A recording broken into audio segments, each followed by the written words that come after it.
لە چۆری سێمی بەرنامەکەماندا باز لە گرنگی خوێندنەوەی چیرۆک دەکەین بۆ منداڵان زانین چ گرنگیەکی دەبێت چ کاریگەریەکی باشی دەبێت لەسەر منداڵان گفتوگۆی زیاتر دەکەین لەگەڵ میوانەکەمان بەڕێز مامۆستا ئەمین سەپان نووسەر و چیرۆکنووسی دنیای منداڵان مامۆستاگیان زۆر بەخێربێ. سوپاسدانەکەم بۆم دەرفەتە یخوا بەخێر سەرچاوە هیوادارم چاوپێکەوتنەکە لە سوود و قازانجی بینەرانی عزیزا بێت. یخوا بەخێر بێ سەر دووچاوە. مامۆستا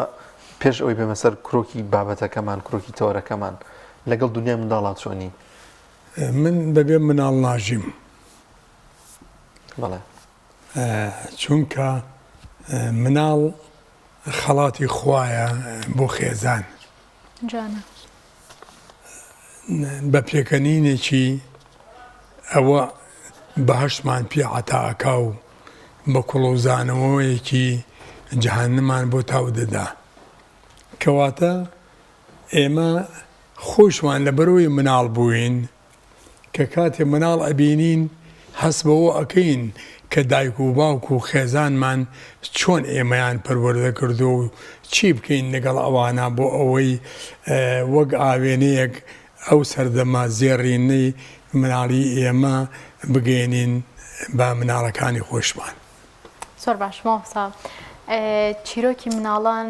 ئەبێت چۆن بە یاخود دایک و باوکانە بێت چ جۆرە چیرۆکێک بگەڕنەوە بۆ مناڵەکانیان تایبەتمەندی ناو چیرۆکانە چیتیا بێت؟ ئێمە ئەگەر بگەڕێنەوە بۆ چیرۆک ڕەنگە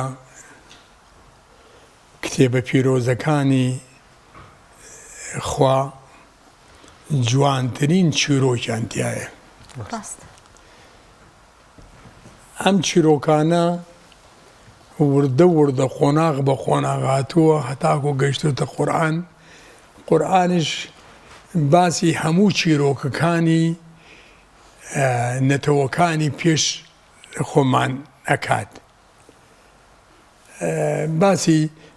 فیرعەونەکان و حەزرەتی موسا ئەکا چۆن بوون و باسی حەزرەتی نوحەکا کە مناڵەکەی چۆن بەگوێی نەکرد و باسی ئادەمەکا کە خوا گیان ئەمری پێکردن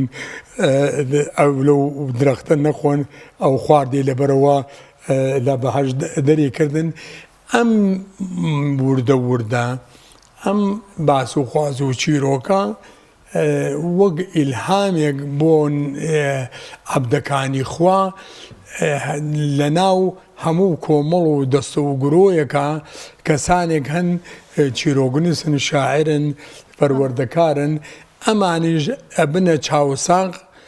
و بەرهەمەکانن ئەبێتە نامەی کردەوەکانی ڕۆژانەیان. ئێمە ئەگەر باسی چیرۆکی کوردی بکەین بڵین دووهەم کەسێک کە چیرۆکی مەسەلەی ویژدانی نووسیەوە ئەوە ئەحمە موختار جافی ڕەحمەتی بوو. ئاجا ئەو وەختە لەو تەمەنە و لەو کاتانە چیرۆک ئەوە نەبوو وەک ئێستا هەموو شتێک فەراهەم بێت. من بڵین سیچل کتێبمەیە و چیرۆکە و ئۆپەرێتە و شیعرە و نووسینە و یاداشتە و ئەمانەیە ئەتوانی بڕۆیت لە ماوەی 3 ڕۆژە چاپی بکەیت و بیگەینێت دەست خەڵکی. بەڵام ئەوەی من دڵگران کردووە دابەزینی بەهای نووسین لەم کات و ساتە کە من لە خزمەتی ئێوە. یعنی ئەو چیرۆک و ئۆپەرێت و نووسین و شیعری مناڵان و یادداشت و مێژوانەی کە نووسەرەکان خۆیان پێوەمان و ئەکەن ئەوانە لەم ڕۆژەی ئێستا ئەنتەرنێت و مۆبایل و ئایپات و ئەمانە کارێکی کردووە کە ئێمە یعنی گرفتار ببین نەتوانین زمانی حاڵی مێژوونووس و شاعر و ئەدیبەکانمان بگەیەنە کۆمەڵگەکە. زۆر باشە مامۆستا ئاماژە بە شتێکی جوان کرد ئەو چیرۆک و بابەتە جوانانەی کە قەدیم نووسراوە نووسەرە قەدیمەکان نووسیانە بۆ تام و چێژێکی تایبەتی هەیە بە بەراورد بە بەمانەی ئێستا خۆ هەر چیرۆک و خۆر تێکستە و ینی هۆکار چییە بۆچی دەگەڕێتەوە؟ زەمن هەیە بەڵێ ئێمە ئێستاکێ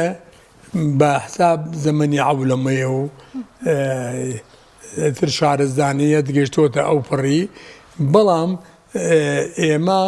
ئێمەی کورد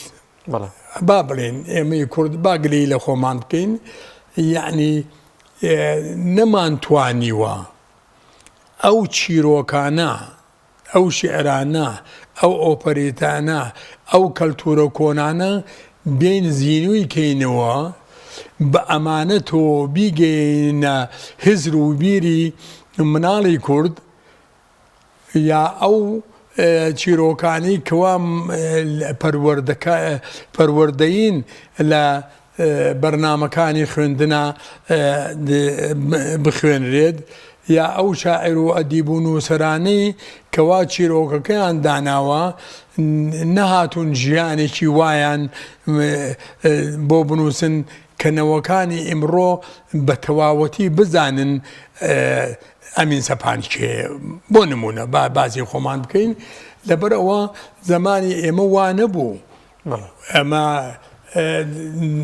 مامۆستا سەربەز بوو مامۆستا پێشڕەو بوو مامۆستا پێشەنگ بوو کاتێ من لە پۆلی پێنجی سەرەتاییە بووم ئەو دەما من مامۆستا کاردۆخی و شێخ سەفادی نەفەنی نەخشبەندی و بێکەس و هەردی و ئەلڤێ هەوری و ئەوانە کەریمزەند مامۆستامان بوو ئەوانە خۆیان بۆ خۆیان چاوگێک بوون دەرگایەکیان واڵا کردبوو بۆ ئێمە یعنی ئێمە لە هەر لە سەرەتای خوێندنمانەوە ئەوان لەگەڵمان نابوون بیرمێت لە پۆلی 5 و 6 کە ئێمە ئەچوین بۆ جارانیان و یەکم تۆوەستە ئێستا پێڵێن حەوت ژیانی دە شاعر و نووسەر و مێژ و نووسمان لەبەر بوو لە جیاتی خوێندنی بەسوود شێخ سەفادی نەفەنی نەقشبەندی خەڵای دمدمی بۆ هەر ڕۆژە بابەتێکی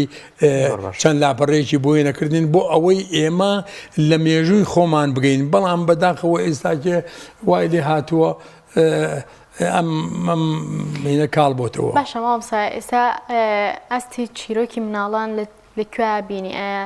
باشە یاخود ئەستی چاوەڕوانی ئێوەیانی ئۆکرێ باشتر بکرێن ئێمە ئەگەر بڵین چیرۆک نووسمان نییە ئەڵم زۆرمان هەیە ئەگەر بڵێن شاعری دنیای مناڵانمان نییە زۆرمان هەیە و هەمووشان لە ئەمین سەپان باشترن بەڵام ئێمە ئەم کتێبەی کە من لە پیشانی ئەو پیشانی بینەری ئەم بۆ ئەوە دامنە ناوە ئەو بیکڕێت هەرچەند کڕین زۆر کەم بۆتەوە کڕین زۆر کەم بۆتەوە داینێ لە ماڵەوە بڵێن مەحموو ئەوەنە کتێبی هەیە لە کتێبخانەکە باوەڕەکەی چوومەتە بەعزی قوتابخانە ئەو کلیلەی کتێبخانەکەی داخستووە ڕەنبێ سەعاتێ بگەڕێ بۆی نایدۆزێتەوە چونکە ئیژی پێی نەبوو زۆر باشە مامۆستاگیان با بێنە سەر جەوهەری بابەتەکەمان بۆ گرنگە منداڵ چیرۆکی بۆ باز بکرێت جیاوازی چییە لەگەڵ منداڵێکە شەوانەیە خودت کاتانی دیکە چیرۆک بۆ منداڵە باسکراوە بە بەراورد بۆی کە منداڵێک چیرۆکی گوێلێ نەبووە مناڵ ئێمە دایک و باوک ئەوە چاوگی پەروەردە و فێرکردنە ئەوان ئەتوانن مناڵەکانیان وا پەروەردە بکەن کە بە چیرۆک و بە هۆنراوی سادە گۆشیان بکەن هەر قۆناغە لە قۆناغەکانی گەورەبوونی مناڵ هەتا ئەگاتە سەروتر پێویستیان بە جۆرێک لە چیرۆک و لە شعری مناڵان هەیە ئەو وەختە زەمانی زوو چیرۆکی بەرئاگردانیان هەبوو ئەوانە هەندێ کەلتوری نەتەوەیی مەشمان هەبوو کە بەداخەوە ئێمە خەریکین کەلتوری نەتەوەیی خۆمان فرامۆش ئەکەین. ئەمە بێ پێمان وابێ کە کەلتور یەکێکە لە بەها جوانەکانی ناساندری نەتەوەیی لەگەڵ زمانە. خۆ ئەگەر میلەتەکەی ئێمە زمان و کەلتوری نەبوایە ئیتر وەکو چۆن ئێوە نیوە فەوتاوین بە تەواوەتی ئەفەوتاین. لەبەر ئەوە کاریگەری چیرۆک، کاریگەری شعر و ئۆپەرێت، کاریگەری ئەو بابەتە فۆلکلۆریە کۆنانەی کەوا دایک و باوکمان ئێمەی پێپەروەردەکرد. مەسەلا هاتوون لایلایە، دایکمان لایلایە کردو بۆ دەنگە خۆشەی بۆ ئەوەی ئێمە بخەوین. ئەو لانک و بێشکەیە کە هەبوو جاران هەر نمونەی جوانی بوو. مناڵەکەی ئاوا لە ئێستا نەخێر ئەو مناڵە گەربی خەیتە بێشکەوە ئێترەوە سەری ئەخولێتەوە، بەڵام جۆلانەکە سەری ناخولێتەوە. ڕاستە ماوەسا لە کتێبەکەشەوە دایمە کتێبی چیرۆک ئەگریمە دەستمانەوە میلکەیەک بێ ڕەنگا و ڕەنگی تایە وێنەی تایە. ئەمانە تا چەند گرنگە منداڵ لە ئەسنای خوێندنەوەی ئەم چیرۆکەیە دیمەنەکانی ناو چیرۆکەکە ببینێت وە لە زیهنی خۆیدا وێنەیەکی گەورەتری بۆ بکات. خۆی مناڵ جوانترین ڕەنگە، بەڵێ جوانترین بوونەوەرە لە سەیری هەر پارچەیەک لە پارچەکانی لەشی مناڵەکەی خۆی جوانێکی تایە. لەبەر ئەوە کاتێک کە تۆ شعرێک یا چیرۆکێک دانی بۆ مناڵان ئەبێ ئەو وێنانە وابن سەرنجی ئەو مناڵە ڕابکێشن. بەڵام بەداخەوە ئێستاکێ وای لێ هاتووە لە باتی ئەوەی کە ئەم وێنەیە وێنەی باپیرەیە لەگەڵ مناڵەکانە لەگەڵ پاشە بەرەکانیان شێوازی مناڵەکان بە تاواوەتی دروست بکرێ نەک وەک ئەفلام کارتۆن پیشان بگرێ. بۆ نمونە بڕین ئێستاکێ ئێرە ئەمەمان هەیە چاوە لێ ئەمە با کتێبی خۆشم بێ، بەڵام ئەمە لە مناڵ ناچن لە مناڵە، بەڵام پێم باشە ئێستاکێ سێریکە ئەمەیان مناڵە ڕاستەقینەیە، مناڵەکە خۆی ئەناسەیە، بەڵام سەیریکەن ئەمە چلی کوردیە بۆ پیاوان بۆ ئەنجا هەتا ئێمە بۆمان بکرێت ئێمە ئەو چیرۆک و نووسینانە وێنەکانیان دەقاودق بەرامبەر بن بەرامبەر بابەتەکە بەرامبەر بە چیرۆکەکە. زۆر باشە مامۆستا بێ زمانی نووسینی چیرۆک چۆن بێ؟ ئایا هەروەکو زمانی نووسینی چیرۆکێکی ئاسایی وایە یاخود ڕۆمانیان ئەم زمانی چیرۆکی مناڵان تایبەتمەندی خۆی هەیە؟ ئیتر ئەوە ئەکەوێتە سەر نووسەرەکە. یعنی خواردن چەند جۆری هەیە، هەر هەمویان ئێمە جۆرە چێژێکی لێوەرئەگرین و هەمووشی پێوتری خواردن. ئێمە شاعری دنیای مناڵان و نووسری دنیای مناڵان و چیرۆکنووسی دنیای مناڵانمان هەیە، بەڵام شێوازی داڕشتنی ئەم چیرۆک و شێعر و بابەتانە یەکێک بۆ یەکێکی کە جیاوازە، هەرچەند هەمویان بەرەو ئەوە ئەڕۆن کە مناڵ گۆش بکەن بەو شتانەی کە لە پاشە ڕۆژە سوودی لێوەرەگرن یا لە ژیانی ڕۆژانەیانە استیفادەی لێکەن. زۆر باشە مامۆستا تا چەند گرنگە دایک و باوک هەمیشە دایک و باوک زیاتر چیرۆک بۆ منداڵی باسەکە نواندنی تیابێت، ینی کاتێککە گاتە بۆ چۆلەکەیەکە قسەکە دەنگی وا لێ بکات یاخود شێوازی چیرۆکەکە وا پیشانی منداڵەکە بکات کە ئیدی منداڵەکە بۆ واقعی بچێتە نێو چیرۆکەکەەوە. ئێمە نابێ جارێ مناڵ بە هیچ شێوەیەک نابێ ئێمە چیمان ئەوێت ئەوە فێر بێ، ئەبێ ئەو چی ئەوێ تۆ ئەمەی پێ بڵێ و ڕادەی تێگەیشتنی مناڵێک بۆ مناڵێکیکە، خێزانێک بۆ خێزانێکیکە خێزانێکی هەژار بۆ خێزانێکی دەوڵەمەند خێزانێکی زۆردار بۆ خێزانێکی هەژار هەر یەکەیان ئەبێ بە پێی خواست و ئارۆزی ئەو مناڵە تۆ ئەو چیرۆکانە دابڕێژی نابێت تۆ مناڵێک شەڕەنگێزە تۆ بڕۆی شعرێکی بۆ دابنێ ئەوەنەی کاین بێ ئەبێ شعرێک و چیرۆکێکی بۆ باز بکەی بۆ ئەوەی کە ئەو مناڵە هێ من بێتەوە ببێت بە مناڵێک کە تۆ پێویستە خزمەتی بکەیت. زۆر باش مام سابا پێشەوەی کە بەرنامەکەمان کۆتایی پێدەیەک لە چیرۆکەکانی خۆتمان بۆ بخوێنیتەوە بە شێوازی خۆت و بۆ شێوازی کە دروست بۆ مناڵی بخوێنەوە. باشە ئێمە ئەگەر بۆمان کرێت دوو کورتە چیرۆکەکە هینەکەین نیشتیمانی چۆلەکە دوانەیەک دانیان باشتر لە زمانی چۆلەکەوە بزانین چییە؟ چالاگەڵێ سەردانی ماڵی باپیرەمان کرد لە ماڵێکی بچووکی گڵدا دەژیان باخچەکەیان پڕ بوو لە گوڵە باخی پڕئاونگ و لاولاوی هەڵسووی قەشەنگ مێخەک و ناز و هەمیشە بەهار باڵدارەکان هەر یەکە بە ئاوازێکی خۆش دەیان خوێند. چاوان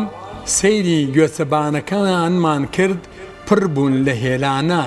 هەر یەکەیان چەند زەرنەقوتەیەکی تێدا بوو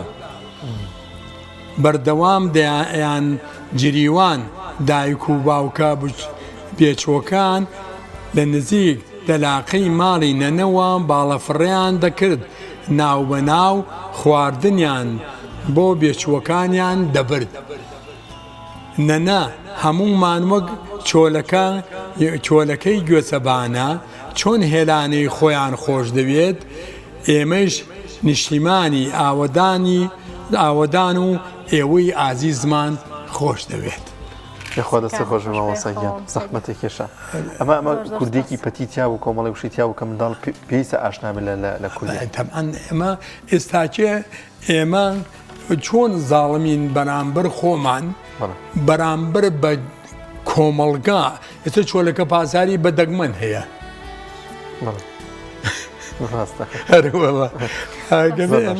ئەمە ئەوانە هەرچۆنێک بێت هەرچۆنێک بێ پێناسەیان بکەین یعنی بەڕاستی ئەگەر مەجاری یەکی تیاابێ نوکتەیەک بگەرمەوە جارێک چوون بۆ مەکتەبێک پۆلێکی پۆلی دوو